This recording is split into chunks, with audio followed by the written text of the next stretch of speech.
The clinking of silver against fine china stopped the second the thick white envelope hit the mahogany table. Aunt Judy slid it across the linen cloth, stopping right next to my dinner plate. A formal termination letter. She leaned back, swirling her red wine, a smug grin twisting her lips. She announced to the entire family that my 8 years of bleeding for this company was over. Her 24-year-old daughter, Almira, was taking my place. According to Judy, my complex payroll architecture was garbage. Almira was going to replace the whole thing with a basic spreadsheet. I stared at the head of the table. My mother and father, the majority shareholders of our family construction empire. They refused to look up. My father burned a hole into his prime rib. My mother leaned toward me, her voice a pathetic whisper, begging me to just step aside and keep the peace. A cold, heavy knot pulled tight in my chest. I unclipped my corporate access badge. I held it directly over my steaming bowl of soup and let it drop. The heavy plastic splashed into the broth. I pushed my chair back, the wood scraping violently against the marble floor, and walked out the front door. The drive back to my apartment was completely silent. I am Sarah. I am 46 years old, and for the last 8 years, I was the invisible spine keeping titanium construction standing. While Aunt Judy hosted lavish charity galas and my cousin Almira posed for graduation photos, I was awake at 3 in the morning. I was patching legacy databases, untangling multi-state tax codes, and dodging federal labor fines to make sure 12,000 union workers got their paychecks on time. They treated me like a disposable mechanic. They ground my youth into dust to build their wealth. But they forgot one crucial detail. The mechanic is the only one who knows how to keep the engine from exploding. My phone buzzed on the passenger seat. A text from my mother flashed across the screen, begging me to send Almira the admin passwords to keep the family together. I gripped the steering wheel until my knuckles turned white. Judy's toxic greed was entirely predictable. My parents' cowardice was the bullet that actually hit bone. The people who were supposed to protect me chose to be complicit mannequins. They threw their own daughter to the wolves, just to keep a fake, fragile illusion of a happy family intact. The deepest cuts never come from the blade of an enemy. They come from the utter silence of your own blood watching you bleed. I marched into my apartment and opened my laptop. There would be no hand-holding, no transition period. I drafted one final, legally binding email, copying the union representatives, the state labor board, and the corporate executives. Effective immediately, I have been terminated without cause. All payroll operations, compliance protocols, and liability are now under the sole control of Almira. One click. The message vanished into the servers. I shut the laptop, poured myself a heavy glass of dark Cabernet, and sat by the window in the quiet dark. The bomb was fully armed. All I had to do was wait for the clock to strike payday. The following week felt like watching a slow-motion train wreck from the comfort of a high-rise balcony. I ignored the company messaging channels and left my father's calls ringing into the void. I stayed inside my apartment, the silence only broken by the occasional chime of a news alert or a desperate, rambling voicemail from Aunt Judy. Payday arrived on Friday morning.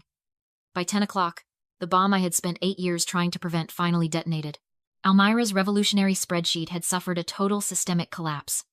12,000 worker profiles were processed through a series of broken formulas. Social security numbers were being used as hourly rates. Federal tax withholdings were calculated as negative values. In one single click, Almira had managed to miscalculate $5 million in federal taxes and leave 12,000 men working in 110-degree heat without a cent in their bank accounts. By noon, the stop work orders started hitting. 4 major state bridge projects across the Southwest went quiet as union workers parked their cranes and walked off the job. We were losing millions in daily penalty clauses, but the real threat was coming from the bank. Because of the massive tax discrepancy, our primary lender issued an immediate notice of default. They gave the company until 5 o'clock that evening to restore order, or they would freeze our $15 million operating line of credit. Judy wasn't just incompetent. She was desperate. She had secretly leveraged company assets to cover her own failing private real estate debts, and she needed Almira in my seat to rubber stamp the fake vendor invoices that hid the missing money. Now, her shield was gone. My phone lit up. It was a voicemail from Judy, her voice high and jagged with panic. She wasn't asking for help. She was screaming threats, claiming she would have me arrested for sabotage. Then came the texts from my parents, pleading with me to think of the family legacy and fix the mess. I looked at the clock. 3 o'clock. I left every message unanswered. I simply watched the wine in my glass catch the afternoon sun. I wasn't the one who broke the family legacy. I was the one holding the broken pieces together while they kicked me. Now, the shards were finally cutting them, and I refused to be their bandage anymore. The roar of 12,000 men echoed through my apartment before I even turned on the news. I could see the live feeds on social media, trucks lining the highway, cranes standing motionless against the sky like skeletal remains of a dead giant. My former office was a fortress under siege. I walked into the glass-walled boardroom at exactly 4:15. The atmosphere was suffocating. The air thick with the smell of expensive perfume and cold, desperate sweat. Judy sat at the head of the table, her face a pale, blotched mask of panic. Almira sat next to her, staring at her laptop screen with wide, unblinking eyes as if waiting for the spreadsheet to magically fix itself. Mr. Vance, the company's general counsel, stood by the window. He placed his leather briefcase on the table with a heavy, metallic click that sounded like a judge's gavel. Speaking with the clinical precision of a man who had already seen the end of the movie, he informed Judy that he had personally reviewed the tax discrepancies and the missing vendor payments. As an officer of the court, he was legally obligated to report this negligence to the federal authorities by the close of business, unless new management assumed immediate liability. Judy's eyes darted to my parents, but they remained frozen, their faces pale reflections of their own cowardice. Wasting a single breath on their betrayal was out of the question. I simply slid a single, crisp document across the polished mahogany table. It was an irrevocable proxy. "Sign this, and I take over voting control of the corporation right now," I said. My voice as cold as the server room I had spent 8 years maintaining. "Sign it, and I will use my personal override codes to authorize the bank's wire transfers before the 5 o'clock deadline. If you refuse, the bank freezes the accounts, the union files the lawsuit, and you spend the next 10 years explaining your real estate debts to a federal auditor." Judy looked at the document, then at me. Her hand trembled so violently she had to grip the pen with both hands. She was suffocating in the vacuum she had created. With a jagged, desperate scrawl, she signed away her power. Mr. Vance picked up the document, checked the signature, and nodded to me. "The board has been officially notified of the transition, Sarah," he said, snapping his briefcase shut. He promised to handle the federal agents when they arrived to discuss the previous management's errors, and walked out. For the first time in my life, I sat at the head of the table, in absolute control. Judy retreated to her executive suite and locked the heavy oak door. A parasite never simply lets go when you pull it. It digs its teeth in deeper. Months ago, she filed an official technology report claiming her secondary physical banking token was lost in the mail. That was a lie. She kept that little black device buried at the bottom of her designer purse for exactly this kind of emergency. A stolen golden parachute. She locked herself inside her private bathroom. Her hands were sweating, but her greed remained steady. She used her personal phone to access the corporate treasury portal. Racing against the clock, she had a narrow 24-hour window before Mr. Vance's proxy paperwork fully cleared the banking administration.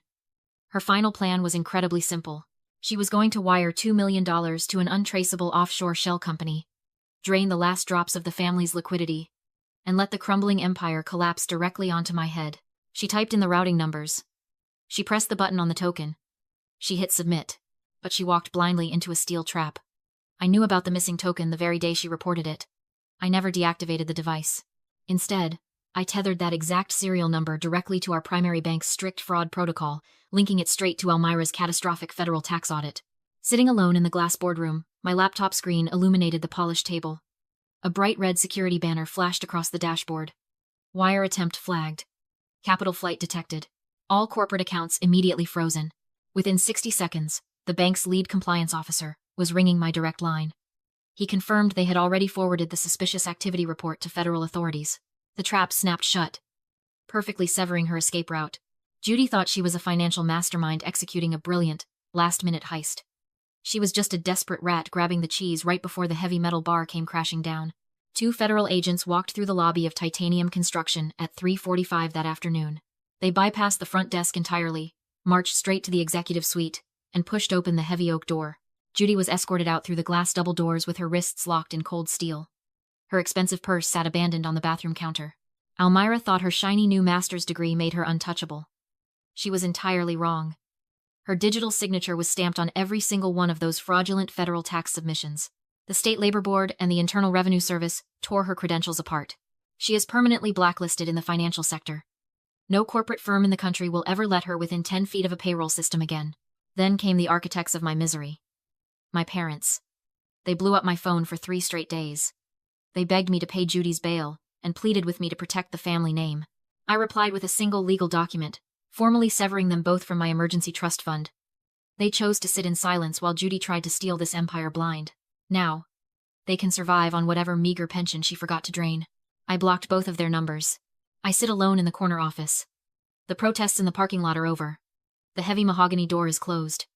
For the first time in 8 years, the air in this building actually feels clean. I took an axe to my own family tree, and the toxic branches are finally gone.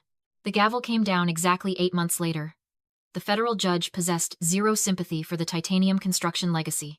He sentenced my aunt to 8 years in a federal penitentiary, with absolutely no eligibility for parole for the first 5 years. He also ordered a mandatory restitution of $2,400,000 to cover the corporate funds she systematically siphoned over the past decade. The social fallout was far swifter than the legal one. The prestigious country club revoked her membership before the trial even started. The women she used to host lavish charity galas with now crossed the street to avoid acknowledging her existence. Almira avoided a prison cell by turning state's evidence, but she was slapped with a civil penalty of $150,000 by the state labor board. Today, she works as a shift supervisor at a retail clothing store. As for my parents, the loss of their emergency trust fund forced a brutal reality check. They had to sell the sprawling family estate and move into a 2-bedroom condominium. They now survive on a fixed pension of $3,200 a month. A few weeks ago, a thick manila envelope arrived on my desk. The return address belonged to a federal correctional institution. It was a 6-page handwritten letter from my aunt. She filled the pages with words about family loyalty, claiming she only bent the rules to protect our legacy. She wrote that my parents were heartbroken, just waiting for me to pick up the phone and rebuild the bridge. I stopped reading halfway down the first page. The familiar rush of anger never arrived. The old, heavy guilt was completely absent. I felt only a quiet, absolute indifference. I slipped the pages into the mechanical shredder beside my desk and listened to the sharp whir of the steel blades turning her excuses into confetti. I left the office right at 5 o'clock that evening and drove to my real home. The living room was loud, filled with laughter and the smell of roasted garlic. My college roommate, my first mentor from my early tech days, and the union foreman who stood by me during the strike were sitting around my dining table. We shared a simple meal. There was no polished silverware or expensive wine, but there were no fake smiles, either. For the first time in my life, I sat at a table where I did not have to earn my right to eat. I was surrounded by people who chose me. A place where love was a given, not a transaction. So many of us are trapped in the illusion of family entitlement. We are taught from birth that blood is a binding contract. We are told to bleed ourselves dry to water the family tree, even if that tree is rotting from the inside out. Toxic relatives weaponize shared genetics to demand endless, unreciprocated sacrifice. But the truth is much simpler and much colder. Rule number 1. Blood is biology. Family is respect. Sharing a last name does not grant anyone a license to abuse your sanity or steal your worth. If they treat you like a disposable tool, you owe them absolutely nothing when you finally unplug the machine. Rule number 2. The cruelest forgiveness is enablement. When you cover for an arrogant abuser, you are digging your own grave. Sometimes, the truest form of justice is simply stepping out of the way and letting them face the legal and financial destruction they built with their own 2 hands. Rule number 3. Never negotiate your value with cowards. Bystanders who demand you keep the peace while you are being attacked are just as dangerous as the one holding the knife. Silence in the face of cruelty is just cruelty in a different outfit. You are allowed to walk away from a burning house, even if you grew up inside it. I am Sarah. And I am finally free. Have you ever had to cut off a rotting branch to save the rest of your tree? Tell me your story in the comments. And share this with someone who needs the courage to walk away from the table. I know exactly what you are screaming at the screen right now. You are sitting there asking, why on earth did Sarah stay at that company for 8 years? Why did she let her aunt and her own parents treat her like a disposable mechanic for almost a decade before finally walking away? It is easy to judge from the outside, but let me tell you what was actually happening in her brain. Sarah was not stupid, and she was not weak. She was trapped by a psychological phenomenon called the slot machine effect, formerly known as intermittent reinforcement. Toxic families and manipulative bosses do not abuse you 100% of the time. If they did, you would pack your bags and leave on day 1. Instead, they drop tiny crumbs of hope. They give you a rare compliment, an invitation to a lavish family dinner, or a vague promise that your hard work will eventually be rewarded. You keep pulling the lever, working those 3 in the morning shifts, hoping to finally hit the jackpot of their respect. But the machine is rigged. You are never going to win, because they never intended to pay out. But when Sarah finally woke up to the reality of that dinner table, she did not just throw an emotional tantrum. She executed an absolute masterclass in financial self-defense. Let us break down her smartest moves, so you can use them if you ever find yourself in the blast zone of a toxic relationship. First, she used the documenting strategy to build her case. When she walked out, she did not just disappear into the night. She sent a legally binding email to the corporate executives, the state labor board, and the union, officially handing over the liability to Elmira. Toxic people thrive in gray areas and verbal agreements. When you put a timeline and a boundary in writing, you completely strip away their ability to gaslight you later. Second, she used the audit strategy. When the $5 million tax disaster hit, Sarah did not rush in to save the day just to win back her parents' affection. She let the natural consequences hit the floor. Entitled people hate the harsh light of reality. Instead of arguing with them, Sarah let the bank default notices and the federal auditors do the heavy lifting for her. Finally, she executed the ultimate buyout. When Sarah returned to that glass boardroom, she did not ask for a fake apology. She brought a corporate lawyer and a legally binding proxy contract. She invested in her own freedom by seizing control when they were at their weakest. And that brilliant trap with the physical banking token? That is a golden rule for life. Never trust a thief to hand over all the keys. Put a silent alarm on the one they claim they lost, and let them catch themselves. At the end of the day, your loyalty is a highly valuable currency. Stop spending it on people who are actively trying to bankrupt your spirit. Blood might make you relatives, but consistent, mutual respect is the only thing that makes you family. Have you ever had to use a paper trail or a strict boundary to protect yourself from a toxic boss or a manipulative relative?